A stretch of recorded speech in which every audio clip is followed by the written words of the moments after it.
여러분 안녕하세요. 공부법학교 회장 이윤규 변호사입니다. 제가 이제 10년 정도 수험 지도를 하면서 몇만 건 정도의 사례를 한번 분석해 봤더니 분명히 똑같이 공부를 했는데 뭔가 어떤 분은 점수가 잘 나오고 어떤 분은 안 나오고 왜 그럴까 이유를 한번 세 가지 정도 꼽아 봤습니다.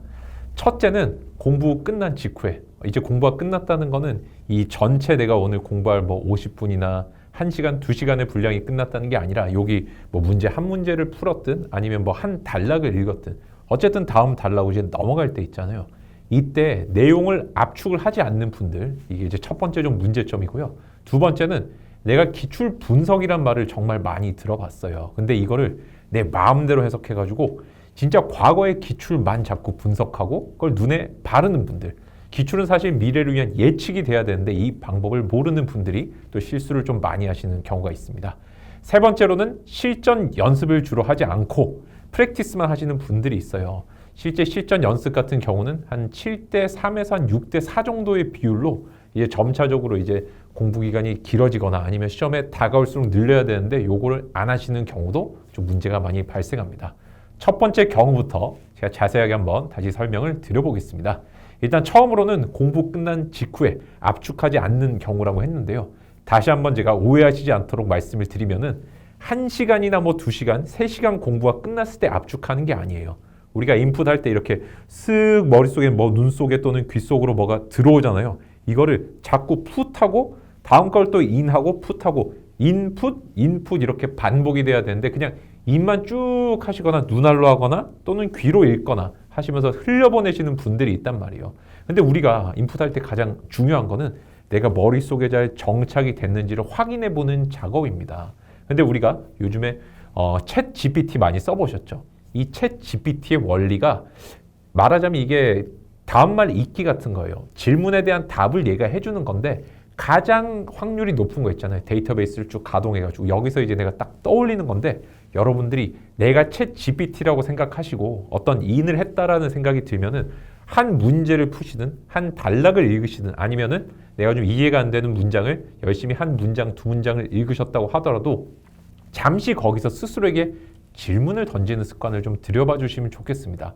물론 이 질문을 내가 자의적으로 할 수도 있지만은 내가 방금 읽었던 소제목도 괜찮고요. 아니면은 수학 문제를 열심히 푸신 분들, 또 해답을 열심히 외우셨던 분들은 그 문제를 다시 한번 보셔도 좋아요. 어쨌든 내가 머릿속에 쌓을 수 있는 단위들이 있어요. 공부를 할 때. 어떤 사람은 50분의 거를 전체를 다 기억하는 슈퍼 천재도 계시겠지만 저 같은 경우는 10분에서 15분 정도의 내용은 그래도 어느 정도 한두 마디 정도는 기억을 할 수가 있는데 아마 굉장히 많은 분들이 저랑 비슷하실 것 같아요. 한 10분 정도의 내용은 내가 듣거나 읽었을 때 그냥 머리에 조금은 남길 수 있잖아요. 그죠? 이런 식으로 자꾸 끊어가지고 머리를 다진다는 느낌을 좀 가져주시면 좋겠어요. 어떻게? 소제목이라든지 아니면 방금 내가 어떤 읽거나 공부했던 내용을 문제로 바꿔가지고 내가 챗 GPT라고 생각하고 야 방금 봤던 것 중에 답을 이제 보지 말고 여기 문제라든지 아니면은 문장을 읽어도 어떤 부분을 읽으면 뒷부분 시험에 나올 만한 부분들이 있잖아요. 이런 부분들을 내가 잠시 멈추고 질문 한번 해보는 거죠. 얘가 뭐였지? 한번 물어봐서 그 대답이 맞는지를 확인하면서 넘어가는 작업을 자꾸 해주셔야 돼요. 그래서 사실 우리가 공부를 인풋과 아웃풋, 지식을 입력하고 출력하는 걸로 편의적으로 나누기는 합니다만 실제는 인풋 아웃풋 이렇게 좀 계속해서 반복하면서 왔다 갔다 해야만 지식이 정착이 된다. 그래서 이런 습관을 갖지 않으시고 그냥 눈으로만 쭉 강의를 보시거나 귀로만 그냥 쭉 강의 들으시는 분들 또는 눈으로 책 그냥 쭉 읽으시는 분들은 나중에 내가 뭔가 압축하려고 보니까 내용이 너무 많아요. 진짜 1시간 동안 내지는 50분 동안 수업 너무 잘 들었고 이 일타 강사 너무 좋은데 끝나고 나니까 남는 게 없고 뭔가 저 사람이 나보다 머리가 좋은 것 같고 다른 수험생 분들 그죠? 아니면 내가 뭔가 머리가 안 좋거나 공부법이 잘못된 것 같다고 생각하시는 경우가 많은데 실제 그렇진 않고 이런 조그만 습관들 있죠. 머리를 정지 작업하는 그런 습관이 없는 분들이 진짜 지식의 누수라든지 이런 게 발생하는 경우가 많더라. 이거를 좀 먼저 말씀드리는데 한 가지 팁을 조금 더 설명을 드릴게요. 그럼 변호사님 어느 정도 내가 조금 아웃풋을 할 수 있어야 되는가? 이 두 단계로 나눠서 보시면 좋겠어요. 내가 공부를 쭉 하잖아요. 이게 뭔가 이거를 공부를 말이 나올 듯 말 듯한데 입에서 딱 걸리는 현상이 있어요. 이거를 설단 현상이라 그래요.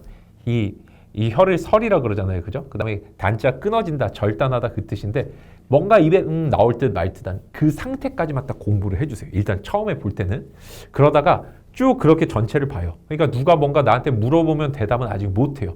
근데 마음속으로 뭔가 알 것 같은데 말이 딱 튀어나오진 않는 그 상황까지만 쭉 전체를 봐주세요. 그리고 나서 두 번째, 이제 내가 뭐 기출 문제를 보든 아니면 강의를 듣든 문제를 풀다 보면 이 부분은 조금 더 외워야 될 거라든지 포인트들이 보이기 시작하거든요. 그 부분을 다시 펼쳐서 이제 말이 나올 때까지 이제 손으로 말한다고 생각하시고 문제는 이제 그렇게 푸는 거잖아요. 아니면은 내가 객관식 문제를 봤을 때 구별할 수 있을 정도가 되면 되겠죠.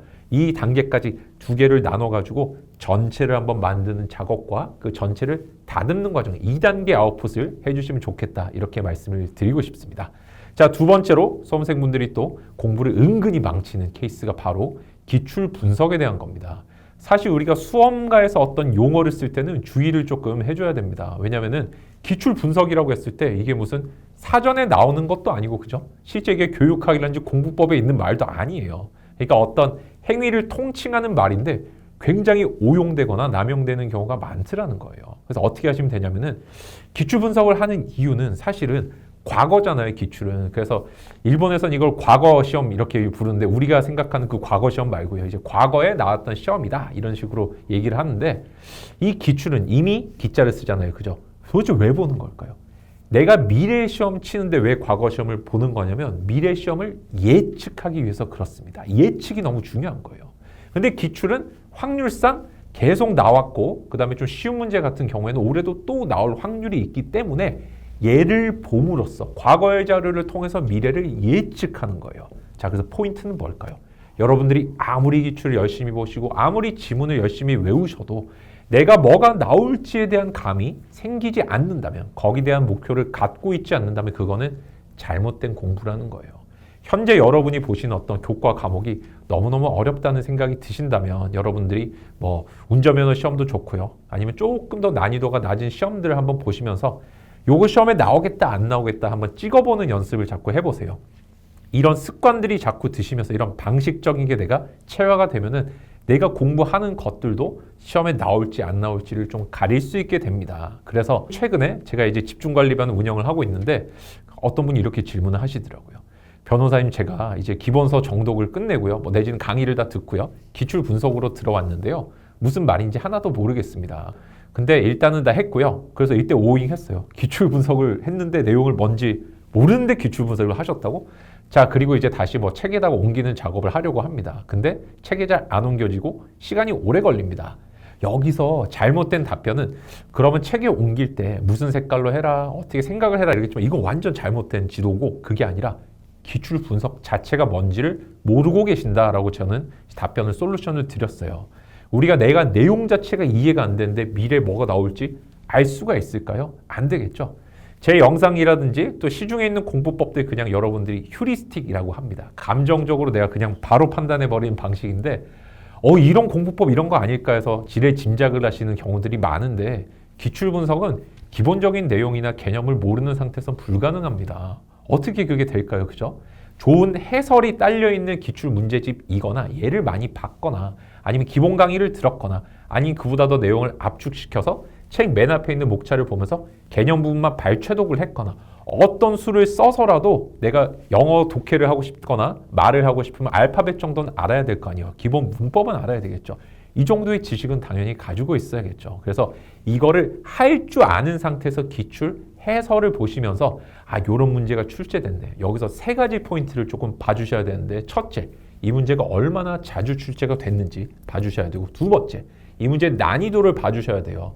아무리 자주 나왔어도 이 문제가 어려운 문제면은 이거는 후순위로 봐주셔야 됩니다. 시험은 쉬운 문제, 인지적 비용을 적게 써서 많은 문제를 많이 맞힐 수 있다면 합격할 수 있는 확률, 점수를 쌓을 수 있는 확률이 높아지겠죠. 그 다음에 어려운 문제는 내가 시간을 거기서 이제 많이 세이브를 해두고 그 문제에 집중했을 때 편차를 낼 수 있겠죠. 그렇기 때문에 두 번째가 난이도고 세 번째가 이제 내가 시험에서 어떤 게 정답으로 나왔는데 앞으로는 뭐가 답이겠구나, 뭐가 오답이겠구나까지 분별하실 수 있어야만 기출 분석이 끝났다라고 할 수 있습니다.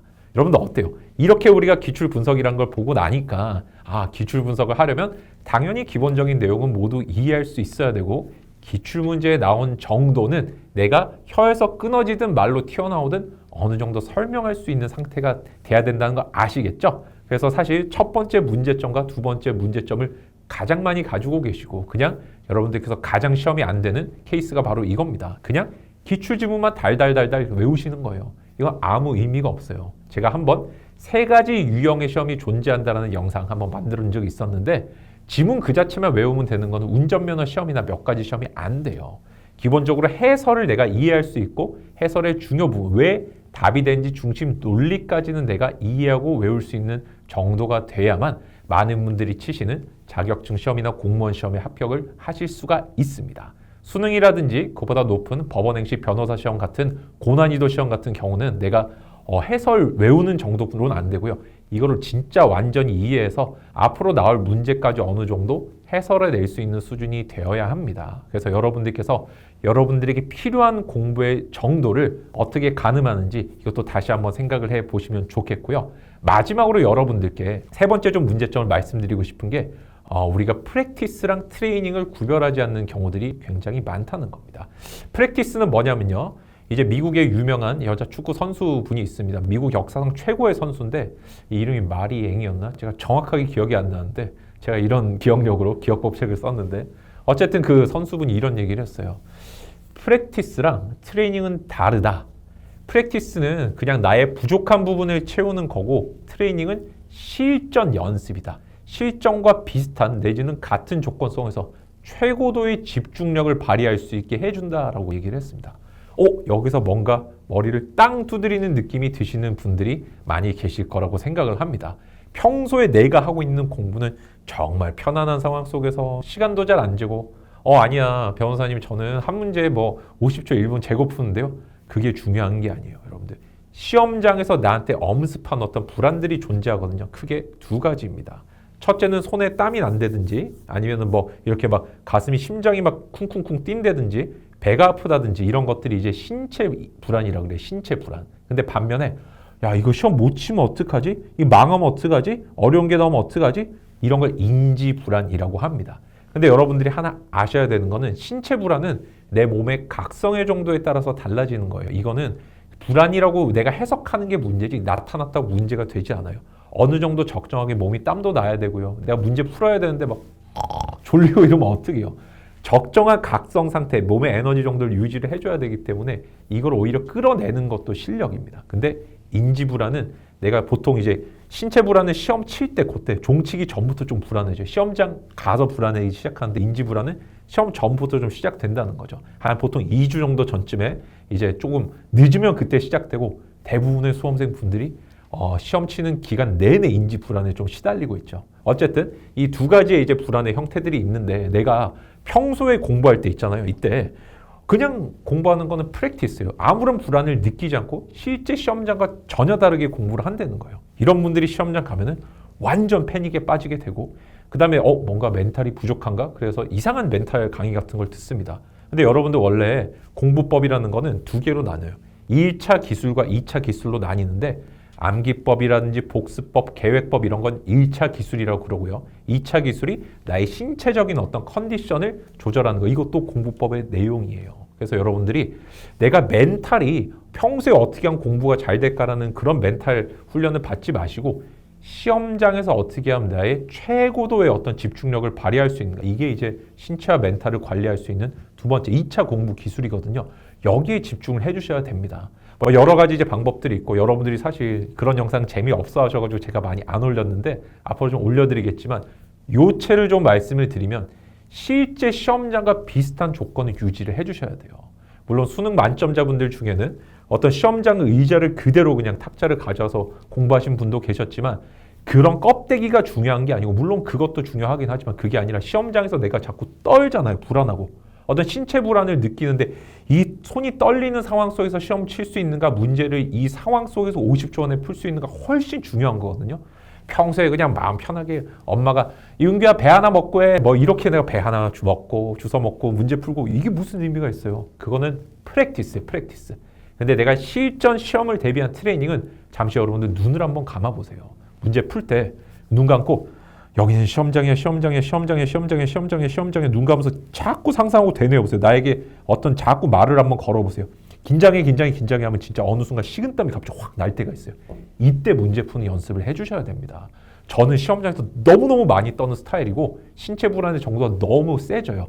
그러다 여러분들이 인지 불안과 신체 불안이 너무 높아지면 카타스트로피 상태에 빠지게 됩니다. 어느 순간. 그러니까 신체적 수행 능력이 팍 떨어져 버려요. 이런 망해요. 이게 복구하는데 최소 20분에서 40분 정도가 걸리는데 이미 그러면은 기본 문제 다 날리잖아요. 여기 안 빠지려면 여러분들이 평소에 연습을 해 주셔야 되고 그런 상황과 긴장감 속에서 문제 푸는 훈련을 해 주셔야 된다는 거예요. 오늘 제가 한 가지 방법 설명드렸습니다. 나에게 눈 감고 자꾸 시험장이란 자기암시를 걸어보는 거. 그 다음에 여러분들이 초과 반복 연습이라는 것도 좀 해주시면 좋겠어요. 내가 시험장에서는 머리를 갖고 문제 푸는 게 아니에요. 변호사님 평소에 공부라는 건 머리로 하는 스포츠라 그래 놓고 무슨 말도 안 되는 소리라서 이럴 수 있지만 아니 머릿속에 있는 기억 말고 몸이 문제를 보자마자 반응할 수 있을 정도로 자꾸 훈련을 좀 해주셔야 돼요. 여러분들이 순정 파이터 보신지 잘 모르겠습니다만 얼마 전에 제가 너무너무 인상적인 장면을 하나 봤어요. 최두호 선수가 이 선수들 이렇게 가르치는데 뭐 자기만의 타격 기술이 있더라고요. 타격으로 유명한 분이잖아요. 그죠? 근데 그분이 내가 이거를 실전에서 한번 써먹기 위해 10,000번을 연습했다는 거예요. 이 단순한 동작을 이렇게 피하고 때리는 건데 저는 그때 딱 이거 여러분들께 꼭 말씀을 드려야겠다.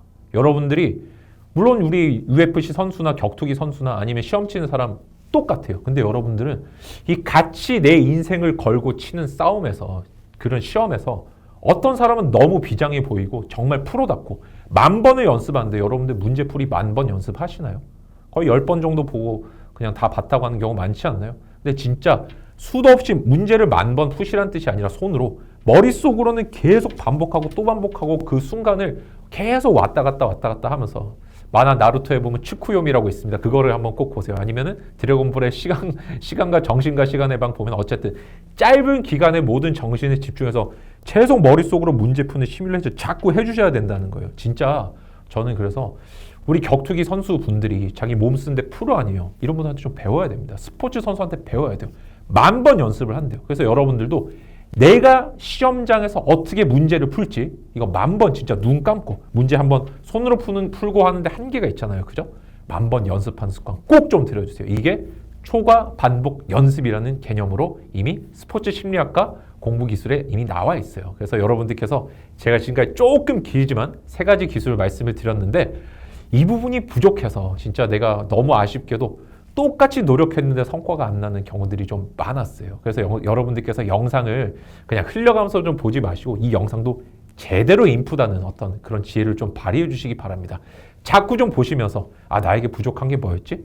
이번에 한번 볼 때 들리는 거랑 다음에 또 볼 때 들리는 게 완전 다르거든요. 그래서 이 영상만큼은 지속적으로 보시면서 반드시 여러분 걸로 만드시면 여러분들이 원하는 목적, 소기의 성과를 조금 달성할 수 있지 않을까 이렇게 말씀을 드리고 싶습니다. 그리고 마지막으로 여러분 다시 한번 제가 여러분 좀 반복하는 거지만 공부라는 건 여러분들 인생의 어떤 행복을 위해 나가는 과정이에요. 여러분들이 성공과 실패 내지는 합격과 불합격이라는 이분론에서 조금 벗어나셔서 사실 내가 인생의 어떤 성취라는 것들은 진짜 우연적으로 발생을 할 수 있고 그 다음에 많은 이 골들이 존재를 합니다. 이 골사를 내가 뛰어다닌 느낌이에요.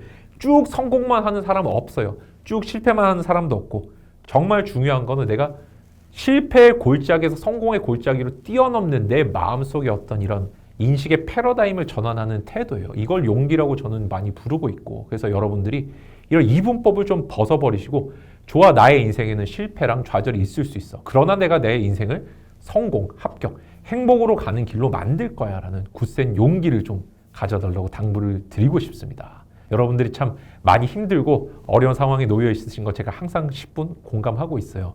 힘들고 어려운 것들 댓글로 남겨주시면 가능한 범위에서 제가 또 답변 드리도록 하겠습니다. 다음 주에 또 뵙도록 하겠습니다. 감사합니다. 여러분 이상 이윤규 변호사였습니다.